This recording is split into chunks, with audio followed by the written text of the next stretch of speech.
നിങ്ങളുടെ mobile data പെട്ടെന്ന് തീർന്നു പോകുന്നത് ഈ ഒളിഞ്ഞിരിക്കുന്ന ഈ ഒരു സെറ്റിംഗ്സ് ആണ്. ഞാനത് കാണിച്ചു തരാം. നിങ്ങൾ ഇതേപോലെ തന്നെ ഫോണിലൊന്ന് ചെയ്തു നോക്കുക. എന്നിട്ട് എങ്ങനെയുണ്ടെന്നുള്ളത് നിങ്ങൾ കമന്റ് ആയിട്ട് അറിയിക്കാൻ മറക്കരുത്. മൊബൈലിൽ ഏറ്റവും കൂടുതൽ നെറ്റ് നമുക്ക് പോകുന്ന ഒരു കാര്യം ഞാൻ ഇവിടെ കാണിച്ചത്. നമ്മളിന്ന് പ്ലേ സ്റ്റോറിൽ ഒന്ന് പോവാം. പ്ലേ സ്റ്റോറിൽ നിന്ന് കയറി കഴിഞ്ഞാൽ ഏറ്റവും മുകളിൽ നമുക്ക് പ്രൊഫൈൽ ഐക്കൺ കാണാൻ സാധിക്കും. ആ പ്രൊഫൈൽ ഐക്കണിൽ നിന്ന് ക്ലിക്ക് ചെയ്ത് കഴിഞ്ഞാൽ നമുക്ക് ഏറ്റവും താഴേക്ക് വന്നു കഴിഞ്ഞിട്ടുണ്ടെങ്കിൽ നമുക്ക് സെറ്റിംഗ്സ് എന്ന് പറയുന്ന ഒരു ഓപ്ഷൻ കാണാൻ സാധിക്കും. ഏറ്റവും താഴേക്ക് വന്നു കഴിഞ്ഞാൽ സെറ്റിംഗ്സ് ഒന്ന് കാണാം. ആ സെറ്റിംഗ്സിൽ ഒന്ന് ക്ലിക്ക് ചെയ്ത് കഴിഞ്ഞാൽ സെറ്റിംഗ്സിൽ ക്ലിക്ക് ചെയ്താൽ ജനറൽ എന്ന് പറയുന്ന ഒരു ഓപ്ഷൻ കാണാൻ സാധിക്കുന്നുണ്ട് അല്ലേ?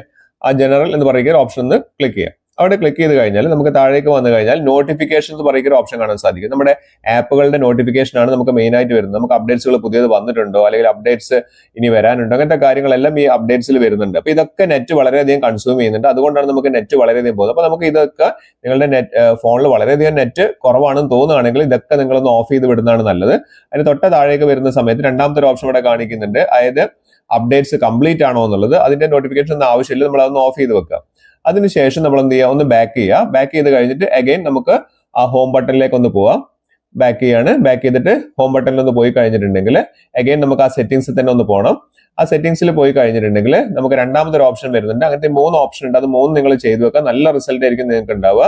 അത് കഴിഞ്ഞാൽ താഴേക്ക് വന്ന സെറ്റിംഗ്സിലേക്ക് ഒന്നും കൂടി പോവാണ്. പോയി കഴിഞ്ഞിട്ടുണ്ടെങ്കിൽ ഇവിടെ നെറ്റ്വർക്ക് പ്രിഫറൻസ് പറയുന്ന ഒരു ഓപ്ഷൻ കാണാൻ സാധിക്കുന്നുണ്ട്. നമ്മുടെ ആപ്പുകളൊക്കെ ഓട്ടോ ആയിട്ട് അപ്ഡേറ്റ് ആവാനുള്ള ഒരു ഓപ്ഷനാണിത്. അതിന്റെ ആവശ്യമില്ല. അത് നമ്മൾ ഓഫ് ചെയ്ത് വിടുന്നതാണ് നല്ലത്. എന്നിട്ട് നമുക്ക് മാനുവലി അത് നമുക്ക് ചെയ്ത് നോക്കാം. 1-2 ദിവസം കൂടുമ്പോൾ ചെയ്ത് നോക്കുന്നതാണ് നല്ലത്. അത് ഞാൻ കാണിച്ചു തരാം എങ്ങനെയാണ് ആ ഓട്ടോ അപ്ഡേറ്റ് ഒഴിവാക്കിയിട്ട് മാനുവലി ചെയ്യുക എന്നുള്ളത്. അതിനായിട്ട് നമ്മൾ എന്ത് ചെയ്യുക, സെറ്റിംഗ്സ് ഒന്ന് ഓപ്പൺ ചെയ്യുക. ഓപ്പൺ ചെയ്ത് കഴിഞ്ഞാൽ ഇവിടെ നമുക്ക് കാണാൻ സാധിക്കുന്നുണ്ട് മാനേജ് ആപ്സ് ആൻഡ് ഡിവൈസ് എന്ന് പറയുന്ന ഓപ്ഷൻ. ഇവിടെ നമുക്ക് അപ്ഡേറ്റ് ഓൾ എന്നുള്ള ഓപ്ഷൻ കൊടുത്തു കഴിഞ്ഞാൽ 1-2 ദിവസം കൂടുമ്പോൾ കൊടുത്തു കഴിഞ്ഞാൽ എന്തെങ്കിലും പുതിയ അപ്ഡേറ്റ്സ് വന്നിട്ടുണ്ടെങ്കിൽ അത് അപ്പം ആയിക്കോളും. നോട്ടിഫിക്കേഷന്റെ ആവശ്യം നമുക്കില്ല. അടുത്തായിട്ട് നമ്മൾ സെറ്റിംഗ്സിൽ ഒന്ന് പോയി കഴിഞ്ഞിട്ട് നമുക്ക് താഴേക്ക് വന്നു കഴിഞ്ഞാൽ പ്ലേ പ്രൊട്ടക്ട് എന്ന് പറയുന്ന ഓപ്ഷൻ കാണാൻ സാധിക്കുന്നുണ്ട്. അവിടെ നമുക്ക് ഏറ്റവും മുകളിൽ നമുക്ക് ഗിയർ ഐക്കൺ കാണാം. ആ ഗിയർ ഐക്കണിൽ 2 ഓപ്ഷൻസ് കാണുന്നുണ്ട്. Scan apps, play protect. അത് നമുക്ക് ഓൺ ചെയ്ത് വെക്കുന്നത് നല്ലതാണ്. കാരണം എന്തെങ്കിലും വൈറസോ കാര്യങ്ങളൊക്കെ ഉണ്ടെങ്കിൽ അറിയാം. രണ്ടാമത്തെ കാര്യം നിങ്ങൾ ഓഫ് ചെയ്ത് വെക്കുന്നത് നല്ലത്.